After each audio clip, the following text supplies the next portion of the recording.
দর্শক শ্রোতা ভাই বোন, আমাদের জীবনে এমন কিছু সময় আসে যখন দেয়ালে পিঠ থেকে যায়, যখন আমাদের নির্দিষ্ট চাওয়া পূরণ করা ছাড়া আর বিকল্প কোনো পথ সামনে খোলা থাকে না। এ ধরনের পরিস্থিতিতে আল্লাহ রাব্বুল আলামিনের কাছে আমাদের মনের একান্ত কামনা বাসনাগুলোকে পূরণ করবার জন্য একটি বিশেষ পথ বাতলেছেন আমাদেরকে প্রিয় নবী সাল্লাল্লাহু আলাইহি ওয়াসাল্লাম, আর সেটি হলো ইসমে আযম। ইসমে আযম মানে হলো মহান নাম। আল্লাহ রাব্বুল আলামিনের এই ইসমে আযম তথা মহান নামের মাধ্যমে কোনো কিছু চাওয়া হলে তিনি সেটা পূরণ করেন। এই নামের মাধ্যমে আল্লাহকে ডাকা হলে তিনি সেটাকে সাড়া দেন। এ মর্মে নবী আলাইহিস সালামের অনেকগুলো হাদিস রয়েছে। অনেক উলামা একরাম ইসমে আযম সম্পর্কে বলেছেন যে এটি হলো আল্লাহ রাব্বুল আলামিনের যে মূল নাম আল্লাহ, সেটি তার অনেকগুলো গুণবাচক নাম আছে। তমধ্য থেকে আল্লাহ রাব্বুল আলামিনের যে মূল নাম আল্লাহ, এই আল্লাহ এই নামের মাধ্যমে আল্লাহ রাব্বুল আলামিনকে ডেকে যদি বান্দা কোনো কিছু চান কায় মনোবাক্যে অন্তরের গভীর থেকে, তাহলে সে দোয়া আল্লাহ রাব্বুল আলামিন অবশ্যই কবুল করেন। এজন্য কোনো কিছু আল্লাহ রাব্বুল আলামিনের কাছে চাওয়ার আগে যদি আল্লাহ বলে ডেকে ভালোবাসা থেকে, আস্থা থেকে, ভরসা থেকে, কায় মনোবাক্যে দীনতাহীনতার সাথে আল্লাহকে ডেকে যদি কেউ দোয়া করেন, তাহলে সে দোয়া আল্লাহ রাব্বুল আলামিন ফিরিয়ে দেন না।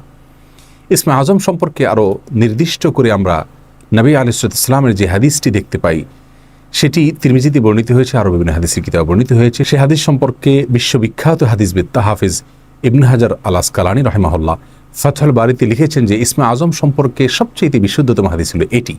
আর সেটি হলো এই যে বুরায়দা রাদিয়াল্লাহু আনহু বর্ণনা করেছেন, এক ব্যক্তি নামাজের মধ্যে একবার কিছু বাক্য বলে উঠলেন। নবী সাল্লাল্লাহু আলাইহি সাল্লাম তার কথাগুলো শুনলেন।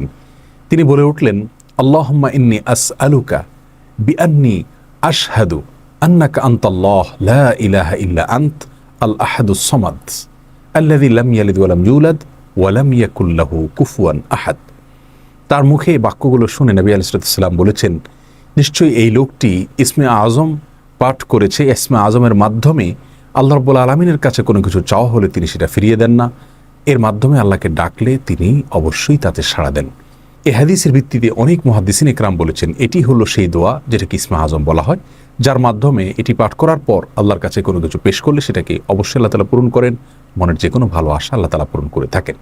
দোয়াটি আবারও বলছি, আল্লাহুম্মা ইন্নী আসআলুকা বিআন্নী আশহাদু আন্নাকা আনতাল্লাহ লা ইলাহা ইল্লা আনত আল আহাদুস সামাদ আল্লাযী লাম ইয়ালিদ ওয়া লাম ইউলাদ ওয়া লাম ইয়াকুল লাহু কুফুয়ান আহাদ। যার অর্থ হলো, হে আল্লাহ, আমি আপনার কাছে প্রার্থনা করছি এই মর্মে যে, এই জন্য যে, এই ভিত্তিতে যে আমি সাক্ষ্য দেই আপনি আল্লাহ, আপনি ছাড়া সত্যিকারের কোনো মাবুদ নেই, আপনি কারো মুখাপেক্ষী নন, আপনি একক, এবং আপনি কাউকে জন্ম দেননি, আপনাকেও কেউ জন্ম দেয়নি, এবং আপনার সমকক্ষ আর কেউ হতে পারে না।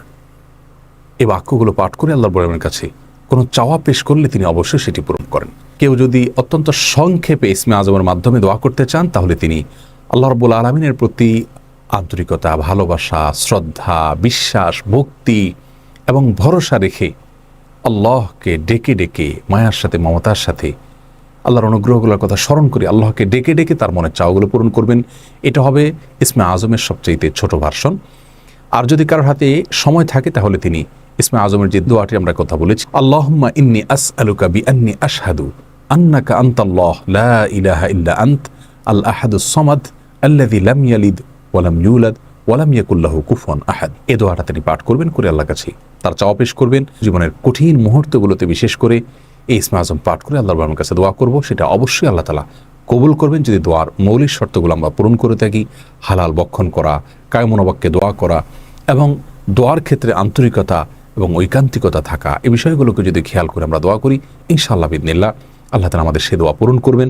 কোনো কারণে সে দোয়া যদি পূরণ হতে আমরা না দেখি, তাহলে সন্দেহাতীতভাবে আমাদের বিশ্বাস রাখতে হবে এটা পূরণ এই মুহূর্তে না হওয়ার মাঝে আমাদের জন্য কল্যাণ নিহিত আছে। আল্লাহ তাআলা এর বিনিময়ে আমাদেরকে আখিরাতে দিবেন। এছাড়াও দোয়া ইউনুসের মাধ্যমে লা ইলাহা ইল্লা আনতা সুবহানাকা ইন্নী কুনতু মিনাজ জালিমিন, এটা পাঠ করেও যদি কেউ দোয়া করেন, তার মাধ্যমে আল্লাহর বর্ণনা দোয়া কবুল করেন। এবং হাদিস বর্ণিত হয়েছে আল্লাহ তাআলা আমাদের সবাইকে ইসমে আযমের মাধ্যমে আল্লাহর কাছে জীবনের কঠিন মুহূর্তগুলোতে দোয়া পেশ করার তৌফিক দান করুন। আসসালামু আলাইকুম ওয়া রাহমাতুল্লাহি।